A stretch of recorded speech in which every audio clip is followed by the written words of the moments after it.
Welcome back to your channel Vidyarthi. तो अब हम लोग स्टार्ट करने जा रहे हैं पिट्स इंडिया एक्ट। पिछले वीडियो में जो हम लोग देखे थे एक आध दिन पहले का वीडियो में कि हम लोग रेगुलेटिंग एक्ट अच्छे से पढ़े थे। अगर उस पे मेंस में भी क्वेश्चन आ जाए तो उस वीडियो को देख करके आप लोग लिख सकते हैं, है ना, और रिवीजन कर सकते हैं उस वीडियो के मदद से। उसका क्या जो है उसका क्या रिजल्ट था, क्या जरूरत पड़ा, ये सारा चीज उसमें हम समझाए हैं। इस वीडियो में हम लोग उसके आगे पढ़ेंगे पिट्स इंडिया एक्ट 1784। आपको पता होगा कि रेगुलेटिंग एक्ट बहुत ज्यादा कंट्रोलिंग था, है ना, और उसके वजह से बहुत ज्यादा लड़ाई झगड़ा हो रहा था आपस में ही लोगों के, मतलब अंग्रेजों में ही आपस में लड़ाई हो रहा था ब्रिटिश पार्लियामेंट और ब्रिटिश ईस्ट इंडिया कंपनी में। तो इन कारणों से पहले तो उस लड़ाई को सेटल करने के लिए एक एक्ट आया था जिसका नाम था एक्ट ऑफ सेटलमेंट, ताकि सेटल हो जाए जो भी लड़ाई झगड़ा आपस में हो रहा है। तो उसका नाम क्या था? एक्ट ऑफ सेटलमेंट, जो कि 1781 में आया था। ठीक है, ये नाम से ही पता चल रहा है कि ये कॉन्फ्लिक्ट्स को जो भी झगड़ा झंझट चल रहा है उसको सेटल करने के लिए ये एक्ट आया है।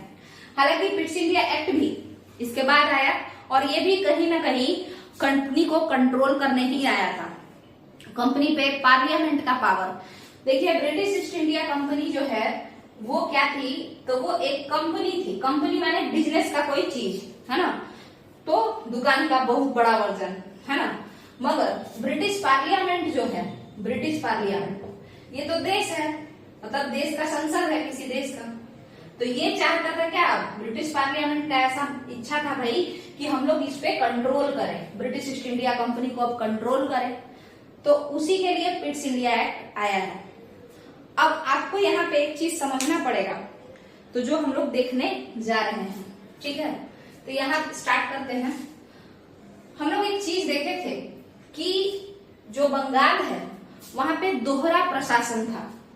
बंगाल है, ये बात हम लोग हमेशा से जानते हैं कि दोहरा प्रशासन नाम का कोई चीज बंगाल में देखने को मिला था। ठीक है, आप हम सभी लोग जानते हैं कि दोहरा प्रशासन नाम का कोई एक चीज था जो कि बंगाल में देखने को मिला था। उसी को हम लोग क्या करते हैं? Dual governance. ठीक है, ये बात कहा गया था कि दोहरे प्रशासन की शुरुआत, डुअल गवर्नेंस की शुरुआत बंगाल में 1765 में हुई थी और इसको खत्म कब किया गया था? तो इसी 1773 के रेगुलेटिंग एक्ट में। जो हम लोग पिछले वीडियो में जो रेगुलेटिंग एक्ट पढ़ रहे थे, तो उसी 1773 के रेगुलेटिंग एक्ट में ये कहा गया था कि बंगाल से दोहरा प्रशासन खत्म कर दिया जाए। तो अब आप कहेंगे कि तो पिछले वीडियो में हम लोग दोहरा प्रशासन क्यों नहीं पढ़े? उसका कारण ये था कि हम लोग इसको दोनों को आज कंपेयर करके पढ़ेंगे। ठीक है, तो देखिए यहाँ पे क्या है कि ये जो दोहरा प्रशासन है ये बंगाल में है। इसका शुरुआत कब हुआ? 1765 में। इसको खत्म कब किया गया? 1773 के रेगुलेटिंग एक्ट से इसको खत्म कर दिया गया। अब सबसे पहले समझना पड़ेगा आपको कि ये जो बंगाल में दोहरा प्रशासन है ये कौन लाया, इसका क्या मतलब होता है, ये सारा चीज हम लोग समझेंगे। तो शुरू करते हैं। उसके बाद हम पिट्स इंडिया एक्ट का जो दोहरा प्रशासन है, डुअल गवर्नेंस इन कंपनी, हम इसको भी समझेंगे। देखिए अंतर यहाँ आप साफ साफ देख रहे होंगे। यहाँ भी दोहरा प्रशासन है बट कंपनी में है। यहाँ कहाँ है? कंपनी में। और यहाँ कहाँ है? बंगाल में। तो यहाँ के प्रशासन, यहाँ का सरकार जो भी व्यवस्था होगा, सरकारी व्यवस्था, उससे किसको फर्क पड़ेगा? कंपनी को, इस वाले में। और इस वाले में जो प्रशासन है उससे किसको फर्क पड़ेगा? बंगालियों को, बंगाल के जनता को। और उस समय क्या बंगाल केवल पश्चिम बंगाल था? नहीं, पश्चिम बंगाल, बांग्लादेश, बिहार, उड़ीसा, ये सब मिला करके बंगाल कहलाता था, यहाँ तक कि असम भी। ठीक है, तो अब हम लोग स्टार्ट करते हैं। तो यहाँ पे हम क्या देख रहे थे कि दोहरा प्रशासन बंगाल में क्या है। हम यही देख रहे थे कि दोहरा प्रशासन बंगाल में क्या है। तो इसको समझने के लिए हम समझेंगे कि देखिए आपको पता है सरकार, एक कोई सरकार है, यहाँ समझते हैं, एक कोई गवर्नमेंट है। सरकार कौन है भाई? जो शासन करता है वो सरकार है ना। अब उसके पास दो काम होता है, दो काम। ऐसे तो बहुत सारा काम है बट वो दोनों सारा काम जो है वो सारा काम दो बात पे निपट जाएगा। पहला, लोगों से टैक्स लेना। ठीक है, लोगों से टैक्स लेना, और बदले में दूसरा काम जो है लोगों की सेवा करना, क्योंकि आपको लोग पैसा दे रहे हैं, आपके लिए लोग सर्विस दे रहे हैं। टैक्स क्या केवल और केवल पैसा के ही फॉर्म में इंसान देता है? नहीं।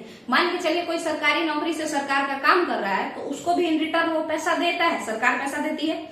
मगर वो इंसान उसके यहाँ काम करके उसके देश के लोगों को सर्व कर रहा है, तो इस वजह से सरकार उसको पैसा दे रही है। तो यानी लोगों को से टैक्स लेना या लोगों से काम लेना, अपना काम करवाना, ठीक है, ये भी एक काम है इसका, ठीक है। और दूसरा लोगों की सेवा करना, ये भी एक काम है। तो यहाँ पे जो पैसा से रिलेटेड है, पैसा से रिलेटेड मतलब टैक्स का काम, जनता टैक्स देगी, चाहे कैसे भी कमा के दे, कमाने के बाद सरकार को टैक्स देगी। तो ये जो काम है लोगों से कर लेने का काम, टैक्स लेने का, इसी काम को हम कहते हैं सरकार का दीवानी अधिकार, यानी दीवानी राइट्स। किसका दीवानी राइट? जनता का या सरकार का? तो गवर्नमेंट का, ठीक है। यानी दीवानी राइट्स यानी गवर्नमेंट का दीवानी राइट्स। कहने का मतलब क्या है कि गवर्नमेंट टैक्स लेने के लिए एकदम दीवाना हुए फिरती है ना। तो उसी से याद रखिएगा कि दीवानी राइट्स मतलब क्या होता है। सरकार जो टैक्स पैसा वगैरह ये सब वसूल करने का जो काम होता है, ये सब का सब दीवानी में आता है, बेसिकली सिविल मैटर्स, ठीक है। तो इसको याद कैसे रखना है? पैसा से याद रखना है कि सरकार टैक्स लेने के लिए पागल जैसा होते हैं, हम सारा टैक्स दो हमको, उतना काम करने के लिए नहीं उत्सुक है जितना सरकार टैक्स लेने के लिए उत्सुक रहती है। अब यहाँ पे ये तो हो गया, तो एक आपका क्या हुआ? दीवानी राइट्स, और एक आपका क्या हुआ? सेवा करना। अब सेवा करने में बहुत सारा चीज आता है, जैसे कृषि हो गया, जैसे खेती तो वही हो गया आपका, कृषि हो गया, इसके बाद आपका एजुकेशन शिक्षा व्यवस्था हो गया, ठीक है। तो ये सारा चीज है, और आपका बहुत सारा, आप जो भी सोच लीजिए कोई भी चीज में, जैसे बैंकिंग सिस्टम है, अगर सरकार खुद से दे तो वो भी उसका हम लोगों के लिए क्या है? सर्विस है, वो हम लोगों को सर्व कर रहा है बदले में, टैक्स लेने के बदले में एक व्यवस्था दे रहा है कि एक डाक का सिस्टम हम आपको दे देते हैं, पोस्ट ऑफिस से आप इधर उधर बात कर लीजिएगा, टेलीग्राफ सिस्टम दे देते हैं, टेलीफोन सिस्टम दे देते हैं, BSNL दे देते हैं। तो कहने का मतलब क्या है कि ये सारा सेवा वो देगा, सर्विस देगा सरकार। अब यहाँ पे आप समझिए, जो बंगाल का डुअल गवर्नेंस आया, बंगाल में जो दोहरा प्रशासन आया, इसके तहत एक सरकार का ये काम है ना, कोई एक सरकार का ही ये दोनों काम है, लोगों से पैसा लेना, लोगों की सेवा करना। मगर अंग्रेज सब निकला चला, वो लोग 1765 में कहा कि सरकार का दो काम होता है, पैसा लेना और क्या? सेवा करना, ठीक है, सर्विस देना, ठीक है। सर्विस देना माने लोगों का सेवा करना। तो एक काम किया जाए, बंगाल के नवाब से रॉबर्ट क्लाइव बात की है, यानी अंग्रेज लोग बात किए, यानी और कौन? यानी ब्रिटिश ईस्ट इंडिया कंपनी बात की, कंपनी। रॉबर्ट क्लाइव जो है वो नवाब से कहते हैं कि भाई पैसा लेने का जो काम है, पैसा लेने का काम, और ये किससे लिए थे? मुगल सल्तनत के जो उस समय शाह आलम द्वितीय थे, मुगल सल्तनत के शहंशाह कह लीजिए, बादशाह कह लीजिए, है ना, उससे ये वाला डिपार्टमेंट ले लिया था कि तुम बंगाल का डिपार्टमेंट पैसा लेने वाला हमको दे दो, ठीक है। तो पैसा लेने का काम जो है ये रॉबर्ट क्लाइव किससे मांग लिया? मुगल सल्तनत से, मुगल बादशाह से, कि बंगाल का जो पैसा लेने का, टैक्स लेने का काम है ना, वो हमको दे दो। तो ये किसका काम हो गया? अंग्रेजों का, क्लाइव का, यानी ब्रिटिश ईस्ट इंडिया कंपनी का, ठीक है।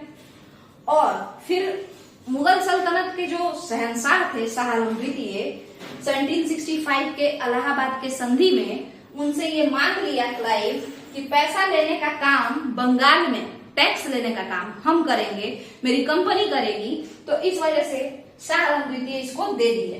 क्या शाह आलम द्वितीय ऐसे ही थोड़े दिए? हार गए थे वो लोग बक्सर के युद्ध में, तो बात मानना पड़ा। फिर शाह आलम द्वितीय एंड कंपनी पूछा इस क्लाइव से कि भाई सरकार का काम केवल पैसा लेना नहीं है, सेवा करना भी है।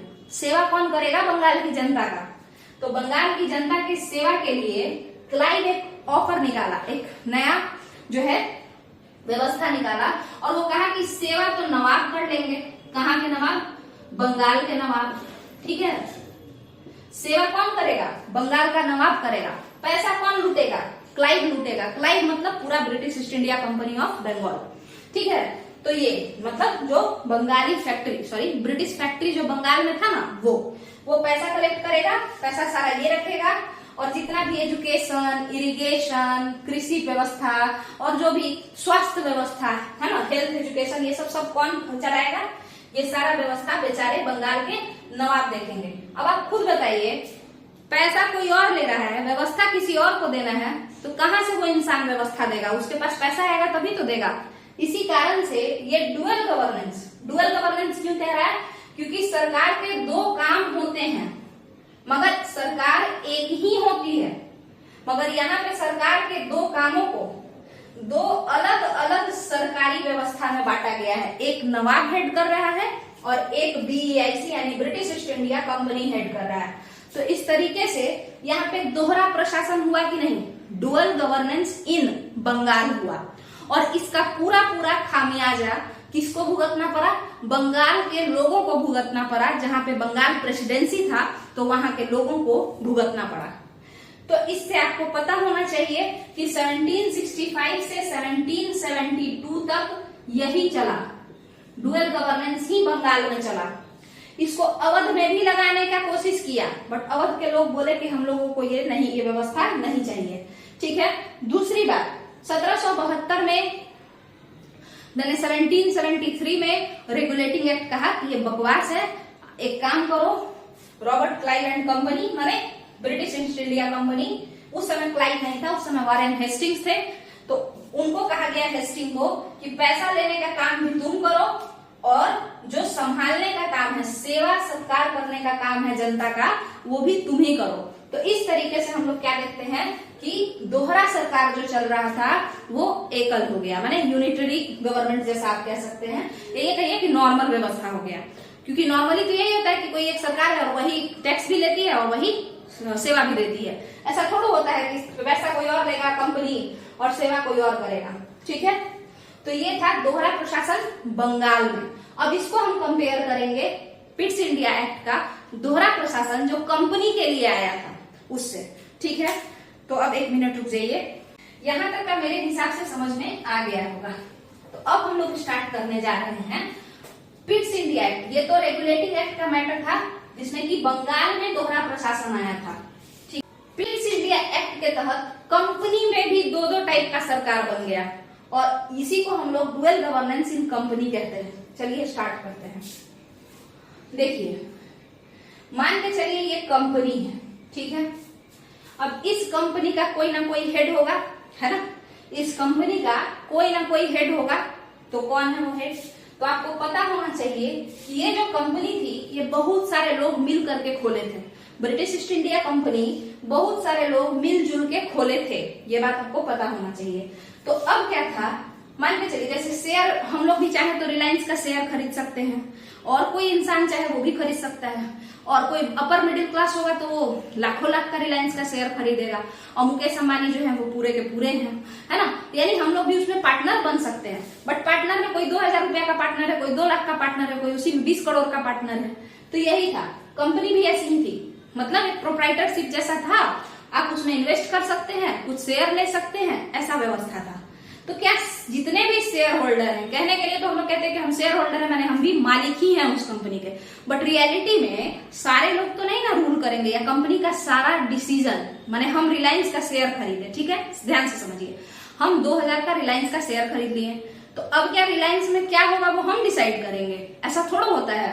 तो इसका मतलब है कि कंपनी में बहुत सारे ब्रिटेन के अमीर, upper middle class, high class लोग पैसा लगाए थे ब्रिटिश ईस्ट इंडिया कंपनी में, मगर यहाँ पे कंपनी में क्या डिसीजन लिया जाएगा, ये उन सारे लोगों में से जितने लोग पैसा लगाए थे उसमें से जो 24 सबसे अमीर आदमी थे, कितने अमीर, जितने भी लोग होंगे वहां पे उस कंपनी में शेयर लिए होंगे, उसमें से 24 सबसे अमीर आदमी को बोला गया कि आप लोग क्या बनेंगे, कंपनी के डायरेक्टर बनेंगे। क्या बनेंगे? डायरेक्टर बनेंगे। अब इन्हीं डायरेक्टरों को, इन सारे डायरेक्टरों के ग्रुप को कहा गया court of directors. Code of directors या बोर्ड ऑफ डायरेक्टर्स।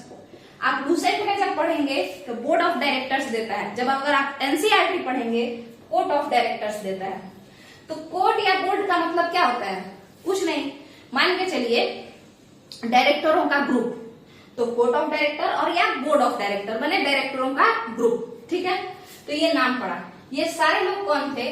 कंपनी के डायरेक्टर्स थे, ठीक है। ये सबसे 24 सबसे अमीर लोग थे कंपनी के शेयर होल्डर में, और यही लोग डायरेक्टर थे, ठीक है। अब प्रॉब्लम यहाँ पे क्या आया कि ये लोग क्या क्या देखते थे, कंपनी का कौन कौन सा काम देखते थे। तो देखिए ट्रेड से रिलेटेड काम सारा यही लोग देखते थे, माने डिसीजन यही लोग लेते थे, फिर गवर्नर को फोन करके बताते थे कि भाई ऐसा ऐसा कर लो, और उस हिसाब से सब काम चलता था। तो ट्रेड से रिलेटेड मैटर यही देखते थे। टैक्स या रेवेन्यू से रिलेटेड मैटर यही देखते थे। टैक्स मतलब आप समझते हैं कर, रेवेन्यू माने राजस्व, वही सेम बात हुआ। उसके बाद मिलिट्री से रिलेटेड मैटर भी यही लोग देखते थे। मिलिट्री मतलब क्या, कहाँ मार झगड़ा करना है, कितना कूटना है नहीं कूटना है, वो सारा यही देखते थे, ठीक है। तो ये सारा चीज जो है ट्रेड, रेवेन्यू, मिलिट्री, हर तरीके का चीज। अब आप देखिए यहाँ पे ये डायरेक्टर किस चीज के हैं? कंपनी के हैं। कंपनी क्या है? एक व्यापारिक संस्था है, और ये झगड़ा लड़ाई कर रहा है, मिलिट्री रख रहा है अपना, टैक्स ले रहा है लोगों से, यहाँ तक कि ये लोग कॉइन भी मिंट किया यहाँ पे आकर के, और सिक्का मिंट किया ना, तभी तो सिराजुद्दौला इन सब चीजों से नाराज हुए थे और प्लासी का युद्ध हुआ था, ठीक है। तो ये पूरा का पूरा एक राजा की तरह ये लोग राज कर रहा है, लग रहा है जैसे रूलर है ब्रिटिश ईस्ट इंडिया कंपनी, ना कि कोई ट्रेडिंग कंपनी है, कोई व्यापारिक संस्था नहीं, बन के ये लोग एक राजा की तरह राज कर रहे थे। मगर इनका मेन फोकस यही था, क्योंकि ये लोग रियलिटी में तो बिजनेसमैन ही थे ना, तो मेन फोकस इसी पे रखते थे, बाकी ये सब भी साइड बाय साइड चलते रहता था, ठीक है। अब आगे बढ़ते हैं। अब यहाँ पे कोड ऑफ डायरेक्टर्स आपको बताए हैं हम कि ये लोग 1770 आते आते काफी जो है गरीबी में आ गए थे, मतलब इन लोगों पे कर्जा अधिक हो गया था। कारण क्या था? पिछले वीडियो में बताए हैं, लड़ाई झगड़ा बहुत ज्यादा ये लोग जो है अलग अलग देशों से और भारत के अलग अलग राजाओं से जो है लड़ाई कर रहे थे। तो इसका कारण, और बंगाल पे बिल्कुल भी ध्यान नहीं दिए, यानी जो इनका सबसे अच्छा सोर्स था, सोर्स ऑफ इनकम, उस पर ध्यान ही नहीं दे रहे थे, उसको खाली लूट रहे थे।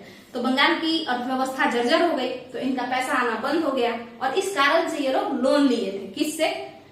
क्राउन से। किससे लोन लिए थे? क्राउन से। और तभी तो क्राउन बोला, क्राउन पैसा दिया, क्राउन और या ब्रिटिश पार्लियामेंट दोनों सेम ही बात हुआ। तो जब ये लोग पैसा दिए तो ये लोग बोले कि तुम्हारे कंपनी पे और तुम्हारे कंपनी का जितना भी सब्जेक्ट है, सब्जेक्ट माने टेरिटरी, जो साम्राज्य है, कंपनी जो वहां पे हड़पे हुए हैं, उन सब पे हम लोग कंट्रोल करेंगे और उसको रेगुलेट करेंगे। तो इसी कारण से तो कंट्रोल या रेगुलेट करने के कारण से तो उस एक्ट का नाम रेगुलेटिंग एक्ट पड़ा, जिसके तहत इन लोगों ने कंट्रोल बढ़ाया था। तो जब रेगुलेटिंग एक्ट था ना,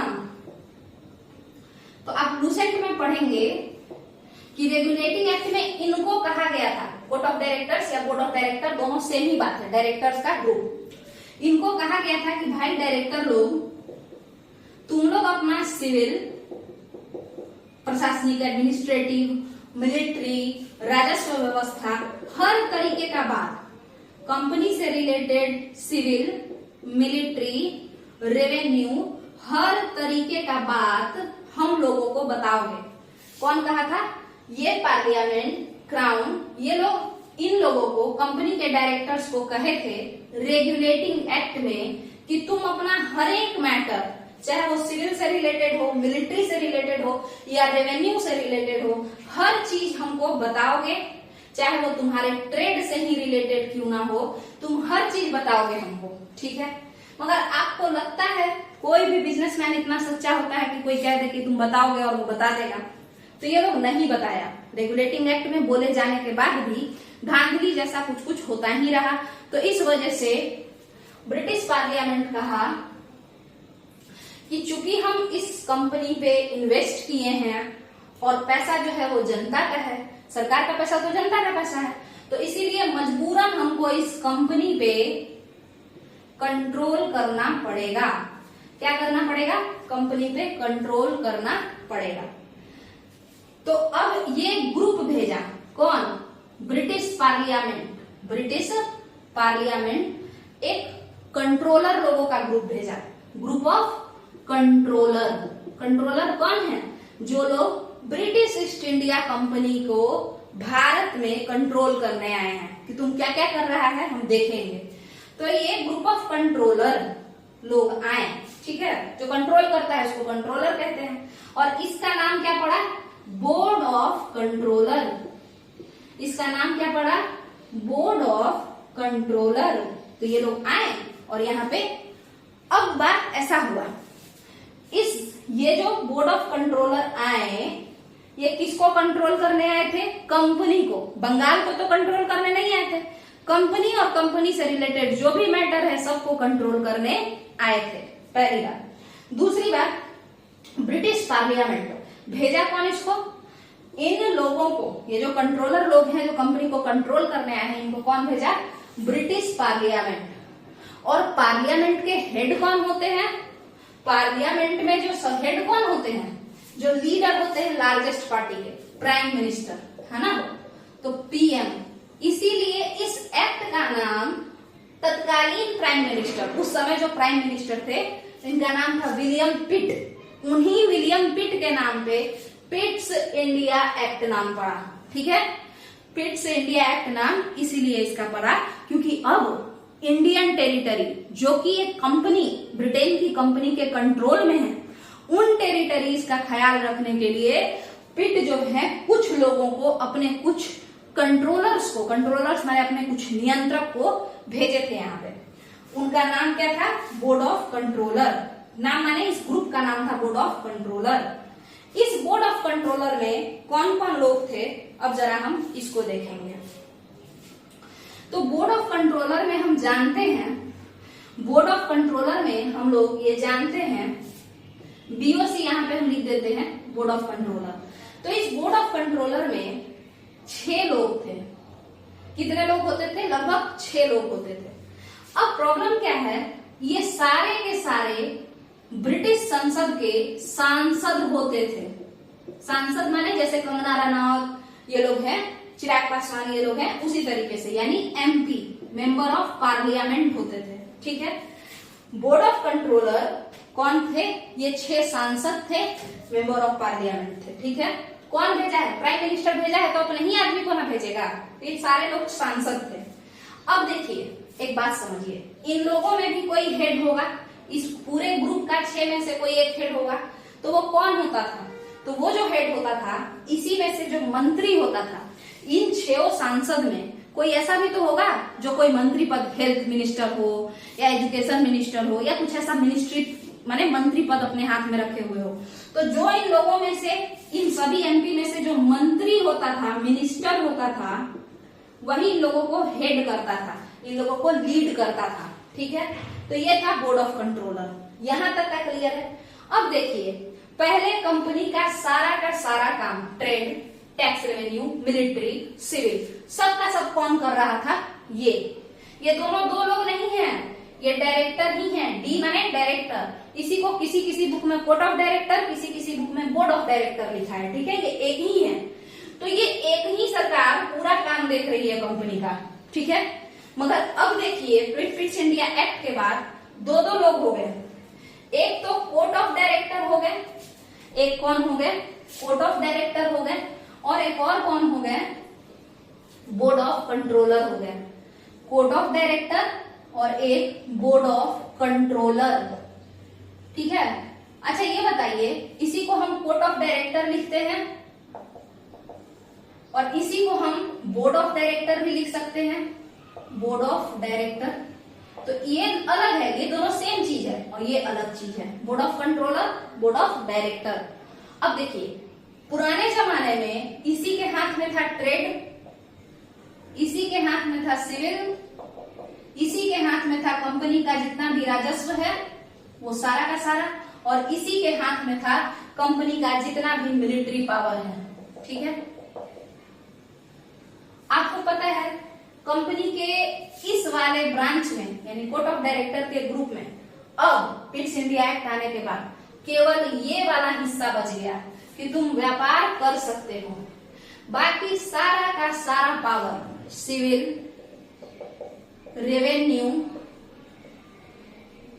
इसके अलावा finance related power, military power, ये सब किसके हाथ में चला गया? इन 6 लोगों का जो ग्रुप था बोर्ड ऑफ कंट्रोलर, इनके हाथ में चला गया। ठीक है, सिविल भी, रेवेन्यू भी, फाइनेंस भी और मिलिट्री भी। अब आप बताइए, इनके हाथ में ये व्यापारी थे, इनको केवल व्यापार करने का ही बात कहा गया। अब आपको पता है जितना भी टैक्स ये कंपनी लेती थी पहले अपने पास रखती थी, बट अब जो टैक्स है रेवेन्यू, राजस्व, इसी को माने राजा का कमाई, तो यही टैक्स इसी में आएगा।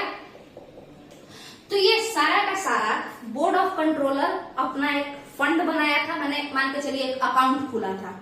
जितना भी ये लोग जहां जहां से टैक्स लेती थी, अब वो सारा टैक्स कंपनी के पास न जा करके इसके अकाउंट में जाता था। बोर्ड ऑफ कंट्रोलर जो ग्रुप था वो अपना एक ग्रुप फंड बनाया था पैसा एकत्रित करने के लिए, टैक्स इकट्ठा करके उसमें डालने के लिए। वो सारा पैसा उसी फंड में जाता था, बोर्ड ऑफ कंट्रोलर के फंड में। यानी अब इसको भारतीय टेरिटरी पे, भारतीय क्षेत्र पे जहां पे ये कब्जा किए हुए था कंपनी BEIC, ये अब यहाँ का टैक्स लेकर के यूज नहीं कर सकता था। अब टैक्स यहाँ चला जाता था, इसके खाता में, इन लोगों के बनाए हुए खाता में चला जाता था, और फिर वहां से परमिशन लेके कि हमको ये काम करना है, वो काम करना है, अगर ये लोग परमिशन देता था तब जाकर के खर्चा इन लोगों को करने को मिलता था। तो यही था आपका डुअल गवर्नेंस। देखिए, जैसे बंगाल में भी दोहरा प्रशासन हुआ, सेवा नवाब करेंगे, पैसा क्लाइव खाएंगे, उसी तरीके से यहाँ पे कंपनी के अंदर दोहरा प्रशासन देखने को मिला। कंपनी के अंदर, ब्रिटिश ईस्ट इंडिया कंपनी के अंदर, कि भाई कोर्ट ऑफ डायरेक्टर तुम व्यापार करो, बाकी जितना मिलिट्री, सिविल, रेवेन्यू, फाइनेंस से रिलेटेड मैटर है वो हम देखेंगे। कौन देखेगा? ब्रिटेन के मेंबर ऑफ पार्लियामेंट, जो कि प्राइम मिनिस्टर ऑफ ब्रिटेन भेजे थे, जिनको यहाँ पे बोर्ड ऑफ कंट्रोलर कहा गया, क्योंकि वो कंट्रोल करने के लिए आए थे। और फिर यही बोर्ड ऑफ कंट्रोलर जाकर के वहां पे फोड़ेंगे कि भाई वो लोग वहां पे खाली लूटपाट मचाने के चक्कर में है। और इसी कारण से आप देखेंगे कि चार्टर एक्ट के साथ इन लोगों का जो मोनोपोली है, माने व्यापार में जो एकाधिकार है, वो खत्म होना शुरू हो जाएगा। ठीक है, तो यहीं पे आपका पिट्स इंडिया एक्ट खत्म हो गया। इसमें यही सबसे बड़ा मेजर प्रोविजन था। तो अब इस वीडियो को यहीं पे खत्म करते हैं। वीडियो अगर पसंद आए तो वीडियो को लाइक कीजिए, और हाँ, चैनल का नाम हम चेंज किए हैं, कारण ये है कि वो थोड़ा टंग ट्विस्टर था, ज्यादातर लोगों को याद नहीं रहता था। जो मेरे जान पहचान के भी लोग थे उनको भी याद नहीं रहता था, तो साधारण सा नाम विद्यार्थी रख दिए हैं। ठीक है, तो अगर आप लोगों को वीडियो पसंद है तो वीडियो को लाइक करके चैनल को सब्सक्राइब कर लीजिए और शेयर वगैरह कीजिए, प्रमोट कीजिए। चलिए, थैंक यू।